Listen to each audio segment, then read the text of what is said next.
नवादा में भाजपा प्रत्याशी विवेक ठाकुर के समर्थन में जनसभा को संबोधित करते हुए यूपी के सीएम योगी आदित्यनाथ ने लालू परिवार पर जमकर निशाना साधा है। कहा है कि शुरुआत भारत माता की जय और वंदे मातरम के नारे के साथ की है। स्थानीय भाषा में उन्होंने उपस्थित आम जनता एवं एनडीए गठबंधन के पदाधिकारियों का अभिवादन किया है। उन्होंने कहा है कि नवादा लोक नायक जयप्रकाश नारायण और बिहार की प्रथम मुख्यमंत्री श्री कृष्ण सिंह की भूमि है।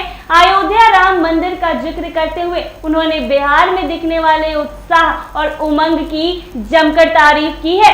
बिहार से भेजे गए संदेश के लिए धन्यवाद किया है। बीजेपी के संकल्प पत्र में विकसित भारत का जिक्र करते हुए विकसित बिहार की बात योगी आदित्यनाथ ने की है। सीएम योगी ने कहा है कि पीएम मोदी के नेतृत्व में 10 साल में भारत बदला है और दुनिया में भारत का सम्मान बढ़ा है। उन्होंने भाइयों और भारत की सीमाएं भी सुरक्षित हुई है। भाजपा के शासनकाल में आतंकवाद और नक्सलवाद की समस्या का समाधान हुआ है। जम्मू कश्मीर में लगे धारा 370 का आरोप कांग्रेस पर लगाते हुए सीएम योगी ने धारा 370 हटाने का श्रेय पीएम मोदी को दिया है। यूपी में अपराधियों पर लगाम लगाने का तरीका बताया है। आदित्यनाथ ने कहा है कि बीजेपी जो कहती है वो करके दिखाती है, यही मोदी की गारंटी है और यह मोदी की कार्यशैली है। राजद पर हमला बोलते हुए योगी आदित्यनाथ ने कहा है कि इनके समय में बिहार के पहचान पर संकट खड़ा हो गया था, वही गुंडा राज इन्होंने फिर लागू करने का प्रयास किया है। यूपी के सीएम ने कहा है कि गुंडों का सही इलाज उत्तर प्रदेश में होता है। आप देख रहे हैं ना, वहां बेटी और व्यापारी के साथ अगर कोई छेड़छाड़ करता है या उन्हें परेशान करता है तो उन्हें उल्टा लटका दिया जाता है। उसके बाद नीचे से झोंका अलग से वो गले में तख्ती लटका कर चलते हैं कि साहेब एक बार जान बख्श दो, आगे से कोई गलती नहीं होगी। माफियाओं को सबक सिखाने का तरीका बताया है योगी आदित्यनाथ से। क्या कुछ कह रहे हैं सुन लीजिए जरा आप लोग। को भी इसी धरती ने दिया। और बहनों भाइयों, चाहे वह देश के लोकतंत्र को बचाने वाले जयप्रकाश नारायण जी की पावन धरा के रूप में बिहार की पहचान हो, या फिर बहनों और भाइयों कर्पूरी ठाकुर ने सामाजिक न्याय के माध्यम से जो अलख जगाने का काम किया था, उस धरा को मैं कोटि कोटि नमन करते हुए आप सबका हृदय से अभिनंदन करता हूं। बहनों भाइयों, कांग्रेस ने कभी, कांग्रेस और उसके सहयोगियों ने कभी जयप्रकाश जी को सम्मान नहीं दिया, कर्पूरी ठाकुर जी को कभी सम्मान नहीं दिया। और हम सब आभारी हैं प्रधानमंत्री मोदी जी ने और भारतीय जनता पार्टी ने कर्पूरी ठाकुर जी को भारत का सर्वोच्च नागरिक सम्मान भारत रत्न देकर के बिहार वासियों को भी सम्मान देने का काम किया है। बहनों और भाइयों, यह भूमि बिहार की है, लोकतंत्र की प्रारंभिक भूमि के रूप में इसको जाना जाता है। यह देश के इतिहास को बनाने वाली भूमि है, दुनिया को लोकतंत्र का पाठ पढ़ाने वाली भूमि है। लेकिन बहनों और भाइयों, लोकतंत्र के सामने सबसे बड़ा संकट हमेशा हमेशा राजनीति का प्राधिकरण, अपराधियों का राजनीतिकरण, जातिवादी और परिवारवादी राजनीति ही लोकतंत्र के मार्ग में सबसे बड़ी बाधा है। और कल ही भारतीय जनता पार्टी ने मोदी जी के कर कमलों से अपना संकल्प पत्र जारी किया है। संकल्प पत्र में भारतीय जनता पार्टी ने जो बातें कही हैं कि चुनाव जो देश के अंदर 18वीं लोकसभा के लिए लड़ा जा रहा है, ये चुनाव नेशन फर्स्ट बनाम फैमिली फर्स्ट के बीच में होने जा रहा है। आप देखते होंगे भारतीय जनता पार्टी ने अपने संकल्प पत्र में जो बातें कही हैं, आत्मनिर्भर भारत का, विकसित भारत का, भारत को दुनिया के यानी ग्लोबल लीडर के रूप में स्थापित करने वाले भारत का, उस भारत के लिए उन्होंने गरीब कल्याणकारी योजनाओं को मोदी जी ने, भारतीय जनता पार्टी ने आगे भी बढ़ाने की बात कही। आपने 10 वर्ष में बदलते हुए भारत को देखा है। बहनों और भाइयों, इन 10 वर्षों में हमारा भारत बदला है। दुनिया के अंदर भारत को सम्मान मिला है, सम्मान बढ़ा है। आज भारत के पासपोर्ट की कीमत बढ़ी है, भारत की सीमाएं सुरक्षित हुई हैं, भारत के अंदर नक्सलवाद और आतंकवाद की समस्या का समाधान हुआ है। आप जानते होंगे 2019 के पहले जम्मू कश्मीर के अंदर शेष भारत का कोई नागरिक जमीन नहीं खरीद सकता था। आज धारा 370 हटी। ये धारा 370 न केवल आतंकवाद की जड़ थी, बल्कि जम्मू कश्मीर को शेष भारत से अलग करती थी। धारा 370 के खिलाफ श्यामा प्रसाद मुखर्जी जी ने अभियान चलाया था। 1952-53 में उन्होंने कहा था, एक देश में 2 प्रधान, 2 विधान, 2 निशान नहीं चलेंगे। बहनों और भाइयों, 1953 में डॉक्टर श्यामा प्रसाद मुखर्जी शहीद हो गए, कश्मीर के लिए बलिदान हो गए। लेकिन भारतीय जनता पार्टी नारा लगाती थी, जहां हुए बलिदान मुखर्जी, वह कश्मीर हमारा है। और बहनों भाइयों, मोदी जी ने और देश के गृह मंत्री अमित शाह जी ने डॉक्टर श्यामा प्रसाद मुखर्जी के सपने को साकार किया। कश्मीर में धारा 370 समाप्त करके आतंकवाद की ताबूत पर अंतिम कील ठोकने का काम भी किया।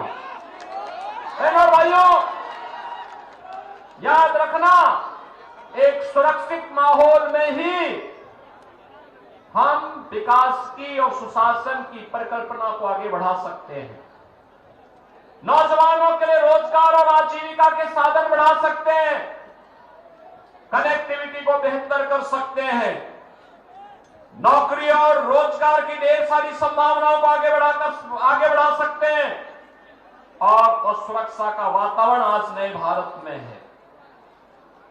आज देश के अंदर विकास के बड़े बड़े कार्य हो रहे हैं, हाईवे बन रहे हैं, रेलवे की बेहतर कनेक्टिविटी बनी है, एयरपोर्ट बन रहे हैं, आईआईटी बन रही है, आईआईएम बन रहे हैं, एम्स बन रहे हैं, 1 डिस्ट्रिक्ट 1 मेडिकल कॉलेज बन रहे हैं, वर्ल्ड क्लास यूनिवर्सिटीज का निर्माण हो रहा है, हर घर नल की योजना साकार हो रही है। और गरीब कल्याणकारी योजनाओं की तो कोई सानी ही नहीं। बहनों और भाइयों, याद करिए, 14 के पहले लोग भूखों मरते थे, भूख से मौत की शिकायतें आती थी, किसान आत्महत्या करता था, नौजवान पलायन करता था, महिलाओं के सामने आजीविका का साधन नहीं होता था। 2014 के बाद आपने बदलते हुए भारत को देखा है। आज आप देख रहे होंगे, पिछले 4 साल से देश के अंदर 80 करोड़ लोगों को फ्री में राशन की सुविधा का लाभ प्राप्त हो रहा है। 60 करोड़ लोगों को 5 लाख रुपए की आयुष्मान भारत की स्वास्थ्य बीमा का कवर मिला है। 50 करोड़ गरीबों के लिए जनधन अकाउंट खोल करके दिल्ली से आने वाला पैसा उनके अकाउंट में आएगा, इस बात की गारंटी दे दी गई। 12 करोड़ अन्नदाता किसान को प्रधानमंत्री किसान सम्मान निधि का लाभ दे दिया गया। और बहनों और भाइयों, 12 करोड़ गरीबों के शौचालय भी बने हैं। 10 करोड़ गरीब महिलाओं को उज्ज्वला योजना के कनेक्शन भी मिले हैं। 4 करोड़ गरीबों के मकान मिले हैं। और कल के संकल्प पत्र में भारतीय जनता पार्टी ने कहा है कि अभी 10 वर्ष में 4 करोड़ गरीबों के मकान बने हैं, अगले 3 वर्ष में, अगले 5 वर्ष में 3 करोड़ और लोगों के मकान बनाएंगे। बहनों और भाइयों, ईश्वर लालू जी को स्वस्थ करे, वह आबादी बढ़ाए और भाजपा आवास बनाने का काम करेगी। आवास बनाने का काम भाजपा करेगी। 3 करोड़ गरीबों को फिर से आवास मिलेगा। बहनों और भाइयों, 2.5 करोड़ गरीबों को घर में बिजली के फ्री में कनेक्शन, डिजिटल इंडिया का सपना साकार हो रहा है। एक तरफ मोदी जी भारत को डिजिटल युग में ले जा रहे हैं और दूसरी तरफ आरजेडी और उनके लोग आपको लालटेन युग की ओर पीछे धकेल रहे हैं।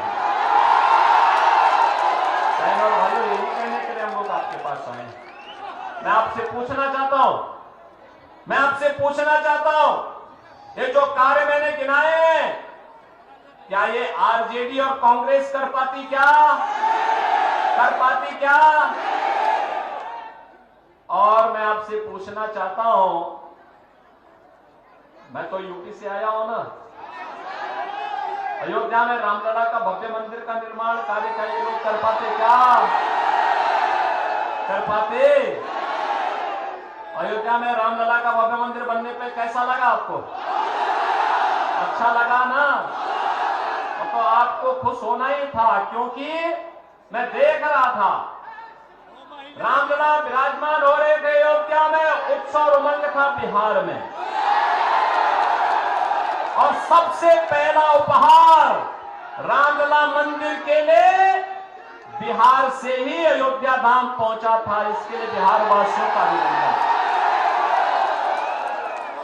और इसलिए बहनों और भाइयों, आज मैं आपसे कहने के लिए आया हूं, एक तरफ नौजवान के लिए आजीविका है, पीएम स्टार्टअप की योजना, पीएम स्टैंड अप की योजना, प्रधानमंत्री मुद्रा योजना, और इस बार तो संकल्प पत्र में एक बात और कह दी गई, अब तक 10 लाख रुपए तक का नौजवानों को ब्याज फ्री लोन मिलता था, अब इसकी राशि को बढ़ाकर के 20 लाख कर देंगे।